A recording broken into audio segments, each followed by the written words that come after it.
Peraí. Vai começar agora o corte, mas não se esqueça, se inscreva, ative o sininho e deixe o seu like. Jogue duro, aproveite o corte. Essa fragilidade que foi citada por ela, eu não sei nem se o termo é fragilidade, tá? Eu também não sei. Se eu falar alguma besteira aqui, fica à vontade de me corrigir, doutor, porque o que eu mais faço aqui é falar besteira. Mas assim, e me considero um leigo no assunto, porque eu sou realmente. Eu fico olhando a coisa, o natural é eu começar a espelhar pelo que eu vivi. E de repente eu tô fora do contexto temporal da coisa. Mas vamos lá. Primeiro ponto que Elane trouxe, que é o seguinte. Quando ela fala assim, e tem o caso do filho que domina a casa.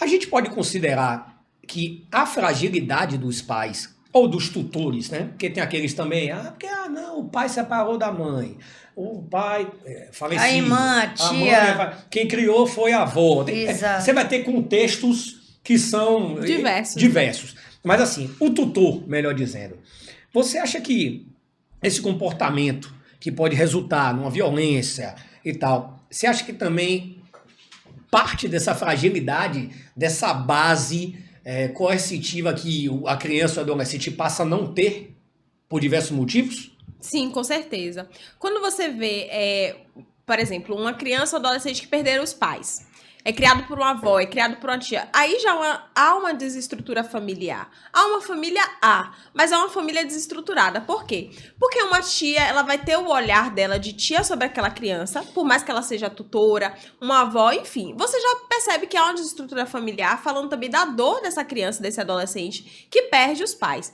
E hoje o que a gente vê também são muitos pais que se separam e acaba que a figura masculina, infelizmente, se afasta totalmente daquele filho, né? Então nós vemos que é um retrato recorrente da nossa sociedade de muitos homens que não assumem o seu papel enquanto pai e acabam se distanciando totalmente dos filhos pós-separação. Então, parece que eles separaram da mulher e separaram também dos filhos. Esse é um ponto muito importante. Isso acaba trazendo uma certa revolta no coração dessa criança e desse adolescente. Mas o que nós podemos fazer falar dessa perca de limite? Na verdade, isso é uma perca de limite. Essa fragilidade encontrada, onde o adolescente e a criança, ele acaba se fazendo o adulto da relação. Porque na relação familiar é uma relação de hierarquia. Precisa ser uma relação de hierarquia.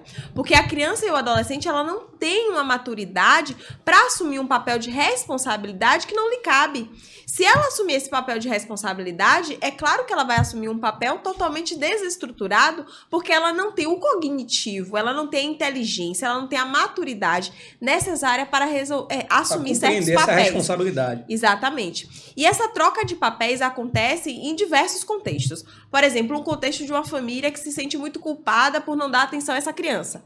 Então, pode ser uma família que coloca essa criança numa posição de responsabilidade no sentido de que ela pode escolher tudo que ela quer, ela pode fazer somente as coisas que ela quer, porque no fundo aquela família tem uma culpa, ela tem uma dívida com o seu filho. Então, através dessa dívida, ela acaba invertendo os papéis. E isso acontece de um nível muito inconsciente, né? Para nós psicólogos que trabalhamos todo o tempo analisando, aplicando testes, corrigindo, trabalhando com projeções, a gente consegue ver muito nítido no discurso da família quando há uma desestrutura, quando há algum fator inconsciente ali reverberando.